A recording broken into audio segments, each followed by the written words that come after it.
पुणे महानगरपालिकेच्या आगामी निवडणुकांच्या पार्श्वभूमीवर प्रभाग क्रमांक 9 मध्ये भारतीय जनता पार्टीच्या प्रचाराला आज अधिकृत शुभारंभ झाला. बाणेर येथील छत्रपती शिवाजी महाराज स्मारक परिसरात आयोजित करण्यात आलेल्या या प्रचार सभेला नागरिकांचा उत्स्फूर्त प्रतिसाद लाभला. शुभारंभ प्रचाराचा आरंभ विजयाचा या घोषवाक्याखाली पार पडलेल्या या कार्यक्रमात भाजपाचे पदाधिकारी, कार्यकर्ते, महिला आघाडी तसेच युवक मोर्चाचे पदाधिकारी मोठ्या संख्येने उपस्थित होते. संपूर्ण परिसरात भाजपाच्या विजयाबाबत सकारात्मक वातावरण पाहायला मिळालं. प्रभाग क्रमांक 9 मधून भाजपाचे अधिकृत उमेदवार रोहिणी चिमटे, गणेश कळमळकर, मयुरी कोकाटे आणि लहू बालवडकर यांच्या समर्थनार्थ हा प्रचार कार्यक्रम आयोजित करण्यात आला होता. यावेळी उपस्थित नेत्यांनी केंद्र व राज्य सरकारच्या विविध विकासात्मक योजनांची माहिती देत नागरिकांचा भाजपावर असलेला विश्वास अधोरेखित केला. विकास, पारदर्शकता आणि स्थिर नेतृत्वाच्या मुद्द्यांवर भाजपाचा आगामी निवडणुकीत विजय होईल असा विश्वास यावेळी व्यक्त करण्यात आला. या प्रचार सभेमुळे प्रभाग क्रमांक 9 मध्ये भाजपाच्या निवडणूक प्रचाराला नवसंजीवनी मिळाली असून आगामी महापालिका निवडणुकीत हा प्रभाग लक्षवेधी ठरण्याची चिन्ह दिसत आहेत.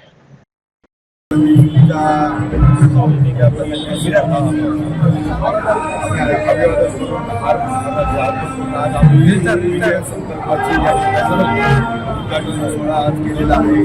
आज आपण भारतीय जनता पार्टीच्या चारही उमेदवारांची प्रचाराचा शुभारंभ या ठिकाणी छत्रपती रामनगरामध्ये जाऊन केला. त्या ठिकाणी दर्शन करून नारळ आणून भैरवनाथ महाराजांच्या नारळ वाढून या ठिकाणी चारही उमेदवारांना विजयी करावा अशी प्रार्थना करून या सुरुवात केलेली आहे. आणि आज तुम्ही पाहत आहात एवढा जनसमुदाय हा फक्त भारतीय जनता पार्टीचा कार्यकर्ता आहे. या ठिकाणी कुणालाही पैसे देऊन किंवा कुपन देऊन या ठिकाणी बोलवलेलं नाही. हे सगळे फक्त एका मेसेजवरती आलेले आहे. जसं समजा हा भारतीय जनता पार्टीचा खरा कार्यकर्ता आपल्याला या चारही बाजूने तुम्हाला पाहायला मिळत आणि हेच कार्यकर्त्यांच्या जोरावरती आम्ही चारही नगरसेवक पदावरती जाऊ एवढा विश्वास आम्ही या ठिकाणी कुकर किंवा कुपन वाटण्याची काय वेळ झाली. त्यांना माहिती आहे की आपण कुणाला बोलवलं काय केलं तरी ते येणार नाही. 11 वाजता कुपन वाटतात, प्रेशर कुकर वाटतात आणि आमच्या प्रचार सभेला या, आमचा नारळ फोडायला या, पैसे देऊन त्या ठिकाणी या लोक बनवले जातात.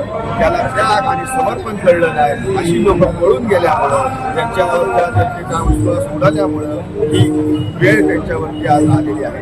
कुठले मुद्दे घेऊन जाणार आहे लोकांमध्ये, कुठल्या मुद्द्यावर फोकस असणार आहे? विकासाच्या मुद्द्यावरती खरं तर निवडणूक आहे. तुम्ही इथं शिवाजी महाराज स्मारकाला उभे राहिले तर समोरच्या बाजूला मेट्रोचं काम पूर्ण होत आलं आहे. म्हणजे जे स्वप्न मेट्रो अंडरग्राऊंड की ओव्हरहेड दाखवलं ते आम्ही प्रत्यक्षात उतरवलेलं आहे. 7.7 या पाणी योजनेचं पण या ठिकाणी काम पूर्ण झालेलं आहे. म्हणजे बऱ्याच भागात एक काम आमचं पूर्ण झालेलं आहे. आणि एमएनजेच्या लाईन आलेल्या आहेत. विकासाचे इतके मुद्दे आहेत की आम्हाला विरोधकांवर टीका करायला सुद्धा वेळ नाही. एवढे विकासाचे मुद्दे आहेत आणि त्या मुद्द्यावर आम्ही निवडणुकीला सामोरं जातो आणि निवडणूक जिंकणार आहोत. सुरक्षेवर आपल्या घरी जाऊ शकते, घरी जाऊन व्यवस्थित राहू शकते माझं नियोजन आहे. आणि येणाऱ्या 16 तारखेला या ठिकाणी भाजपचे चारही उमेदवार शिवाजी महाराजांच्या गणितापासून विजयी होऊन नतमस्तक होणार आहोत. पहिल्या मतदारांना आम्हीच दाखवलं जातंय काय? अपोजिट पार्टीकडून दाखवलं जात आहे, पण आमच्याकडे महिलांना कुठलंही आम्हीच दाखवलं जात नाही. स्वेच्छेने महिला या रॅलीमध्ये सहभागी झालेल्या इथे कुणालाही बोलवलेलं नाही. स्वतः कार्यकर्ता बीजेपीचे महिला कार्यकर्ता, युवक कार्यकर्ता हजर झालेले आहेत. लाडक्या बहिणींनी म्हणजे साथ दिली माहितीला या निवडणुकीत लाडकी बहीण आहेत का सोबत? नक्कीच राहणार. आम्ही काय कोणाला आम्ही केलेलं नाही. आमची घरातली माणसं आहेत आणि घरातली माणसं घरातल्या माणसांना साथ देतात.